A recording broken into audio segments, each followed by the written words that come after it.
Hello student, welcome to my YouTube channel. Student, in class 11 हम study कर रहे थे first lesson, that is some basic concepts of chemistry. तो उसी में आज हमारा टॉपिक है law of conservation chemical combinations.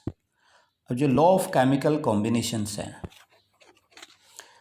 इसको हम ये कह सकते हैं कि when two elements combine together to form a compound. In that process, they do so by following some certain rules or laws which are called laws of chemical combinations. And these laws of chemical combinations are law of conservation of mass, law of definite proportions, law of multiple proportions, Gay-Lussac's law of gaseous volume, Avogadro's law, and one another law, that is law of reciprocal proportion. So we discuss them one by one. So first is the law of conservation of mass. Law of conservation of mass was proposed by Antoine Lavoisier in 1774. And the law of conservation of mass states that in any physical or chemical process, mass can neither be created nor be destroyed. That is, the total mass remains constant. यानी कि जब किसी भी matter में कोई physical या chemical change होता है, तो उस केमिकल और फिजिकल चेंज के ड्यूरेशन में मास में कोई चेंज नहीं आता है. For example, here we have taken a chemical reaction. The reaction is methane react with oxygen to give carbon dioxide and water. In that reaction, the mass of methane we have taken is 16 gram and the mass of oxygen we have taken is 64 gram, because 2 moles of oxygen we have taken. So mass of 1 mole of oxygen is 32. So it is 64 for 2 moles of oxygen. And they give 1 mole of carbon dioxide, that is 44 gram of carbon dioxide, and 2 mole of water, that is 2 into 18, that is 36 gram of water. So in that reaction, we can see that the total mass of the reactant is 80 gram, that is 16 plus 64, that is 80 gram, and the mass of product is also 80 gram, that is 44 plus 36, 80 gram. So here we can see that the mass in the reactant side is exactly equal to the mass in product side. So there is no change in the mass of a substance or mass of matter. So we can say that reaction follow the law of conservation of mass. Second is the law of definite proportion. Law of definite proportion was proposed by Joseph Proust in 1799. And according to this law, a chemical compound always contain the same element combined together in same proportion by mass. यानी जब किसी भी chemical compound का formation होता है, तो उसमें जो कंबाइनिंग एलिमेंट्स हैं उनका कॉम्बिनेशन हमेशा एक फिक्स्ड प्रोपोर्शन बाय मास होता है, यानी वो अपने मास के एक फिक्स रेशियो में ही कंबाइंड होते हैं, चाहे उस कंपाउंड के फॉर्मेशन का मेथड कुछ भी हो, यानी वो कंपोजिशन कभी भी चेंज नहीं होता किसी भी गिवन कंपाउंड में. So that law is also known as law of constant composition, क्योंकि कंपोजिशन उसका फिक्स रह रहा है, इसलिए इसको हम क्या बोलते हैं कि लॉ ऑफ कांस्टेंट कंपोजिशन है. फॉर एग्जांपल, यहाँ पे एक रिएक्शन है, 4 parts of hydrogen combined with 2 parts of oxygen. 4 parts of hydrogen combined with 2 parts of oxygen, and they gives 2 parts of gaseous water. यानी यहाँ पे गैसियस वाटर के 2 molecules बन रहे हैं, तो 1 मॉलिक्यूल ऑफ वाटर है, उसमें हम देख सकते हैं कि 2 हाइड्रोजन एंड 1 ऑक्सीजन है। तो ये रेशियो जो है वो हमेशा एक फिक्स रहता है। अब चाहे उस वाटर का सोर्स आप कुछ भी लें, चाहे वो रेन वाटर हो, अंडरग्राउंड वाटर हो, सी वाटर हो, किसी भी टाइप के वाटर में जो फॉर्मूला है वो हमेशा हम वाटर के लिए क्या लेते हैं, H2O लेते हैं। That means 2 hydrogen combined with 1 hydrogen oxygen molecule atom. So it's formula is always H2O, means it does not depends on the source of the compound. That ratio is always a fixed ratio, so we can say that it is the law of constant composition. The third is the law of multiple proportion. The law of multiple proportion was proposed by John Dalton in 1803, and this law states that if two elements can combine to form more than one compound, in that case the mass of one element which combined with the fixed mass of another element, then they do so is always in a ratio of small whole number. For example, the element nitrogen and oxygen, they combine together to form the various oxides of nitrogen, that is N2O, NO, N2O3, N2, NO2, N2O5. Here we can see that if the mass of nitrogen is fixed, here we have taken the 14 gram of nitrogen, then the combining oxygen ratio is 8, 16, 24, 32, 40, which is a simple ratio, that is 1 ratio, 2 ratio, 3 ratio, 4 ratio, 5. So it is a simple ratio.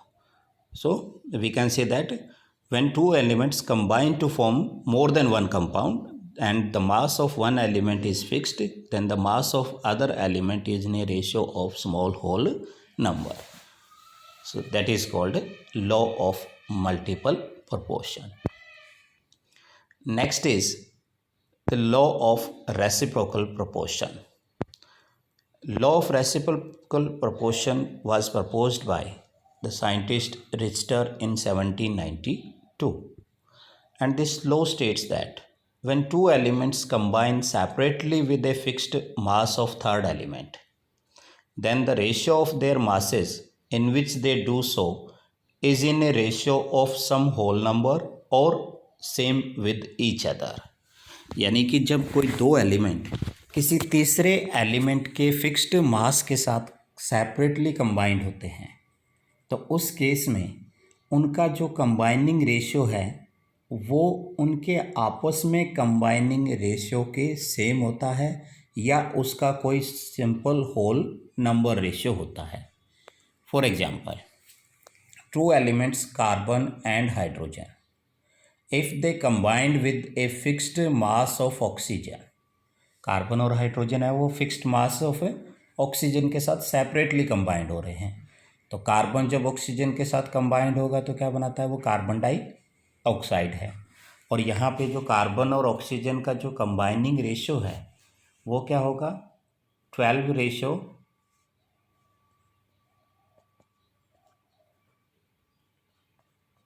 32 होता है. यानी यहाँ पे क्या होगा, 12 gram of carbon combined with 32 gram of oxygen, तो यहाँ इनका जो रेशियो है वो क्या आएगा, 3:8 आता है. इसी तरीके से यहाँ पे जब हाइड्रोजन ऑक्सीजन के साथ कंबाइंड हो रहा है तो हाइड्रोजन और ऑक्सीजन का जो कंबाइनिंग रेशियो है वो क्या होगा, 1:8. That is 1 gram of hydrogen combined with 8 gram of oxygen. तो यहाँ पे हमने ऑक्सीजन का मास है वो क्या ले रखा है, फिक्स ले रखा है. तो इस फिक्स्ड मास के साथ जब कार्बन और हाइड्रोजन कंबाइंड हो रहे हैं तो उनका कॉम्बिनेशन ठीक उसी तरीके से होता है जब वो आपस में कंबाइंड होते हैं. जब कार्बन और हाइड्रोजन आपस में कंबाइंड हो रहे हैं तो इनका जो कॉम्बिनेशन रेशियो है वो क्या होता है, 1:3 होता है. That is 1 gram of hydrogen combined with 3 gram of carbon. तो वही सेम रेशो में वो ऑक्सीजन के साथ कंबाइंड हो रहे हैं। तो इसको हम बोलते हैं law of reciprocal proportion. Next है इसके बाद Gay Lussac's law of gaseous volume. According to this law, when gases combine or are produced in a chemical reaction, they do so in a simple ratio by volume, provided all gases are at same temperature and pressure। यानी जब किसी same temperature pressure condition पर gases का combination होता है या gases का production होता है, तो उनका कॉम्बिनेशन और प्रोडक्शन हमेशा एक सिंपल वॉल्यूम रेशो में होता है। For example, hydrogen and oxygen gases combined हो रही हैं और उससे वाटर वेपर्स, जो कि एक गैस है, फॉर्मेशन कर रही हैं। तो यहाँ पे उनका जो कंबाइनिंग रेशियो है, जैसे यहाँ पे 2 volume of hydrogen combined with 1 volume of oxygen and they form 2 volumes of water vapours. तो इनका जो कॉम्बिनेशन और प्रोडक्शन है वो क्या है, एक सिंपल वॉल्यूम रेशियो में हो रहा है, दैट इज 2:1:2 में हो रहा है। So gas is always combined और produce in a simple volume ratio at given temperature and pressure condition। Next is Avogadro's law। Avogadro's law states that the equal volume of gases contain equal number of molecules at standard temperature and pressure। Standard temperature and pressure का मतलब ये है, standard temperature when the temperature is 0 degree Celsius and pressure is 1 atmospheric pressure. तो ये condition क्या कहलाती है, standard temperature and pressure, जिसको हम STP से डिनोट करते हैं। तो at STP when the volume of gases is same then the number of molecule is also same. For example, यहाँ पे गैस है हमारे पास हाइड्रोजन जिसके 2 मोल्स हैं, ऑक्सीजन के 1 मोल है, और जो यहाँ पे वाटर लिया है उसके 2 मोल है। तो अगर STP पे बात करें, स्टैंडर्ड टेम्परेचर और प्रेशर पे, तो गैसेस का जिनका वॉल्यूम सेम होगा उनमें नंबर ऑफ पार्टिकल भी सेम होंगे। For example, hydrogen and water vapours है, दोनों में नंबर ऑफ पार्टिकल्स हम कह रहे हैं 2 मोल्स है, और इसमें भी 2 मोल है, और दोनों का वॉल्यूम है वो भी क्या होगा, सेम होगा। जबकि यहाँ पे ऑक्सीजन का वॉल्यूम है वो क्या हो गया, हाफ हो गया। तो वॉल्यूम हाफ है, that means number of particle है वो भी हाफ हो जाते हैं। किसी भी गैस का जो 1 मोल है, 1 मोल कोई भी गैस है, उस 1 मोल गैस का STP पर जो वॉल्यूम होता है वो होता है 22.4 लीटर, और उस 1 मोल में जो पार्टिकल प्रेजेंट होते हैं यानी जो मॉलिक्यूल होंगे वो हमेशा होते हैं 6.022 इंटू 10⁻23 पार्टिकल्स, और ये नंबर जो है वो कहलाता है एवोगैड्रोज नंबर। तो गैस का जो 1 मोल होगा दैट मीन्स उनमें पार्टिकल्स कितने होंगे, एवोगैड्रो नंबर के बराबर, और उस गैस का जो वॉल्यूम है एट STP वो कितना होगा, 22.4 लीटर होता है। तो ये हमने आज डिस्कस किए gaseous law of chemical combination, जिसमें हमने conservation of mass, law of definite proportion, law of multiple proportion, law of reciprocal proportion, Gay Lussac's law of gaseous volume and Avogadro's law को डिस्कस किया था।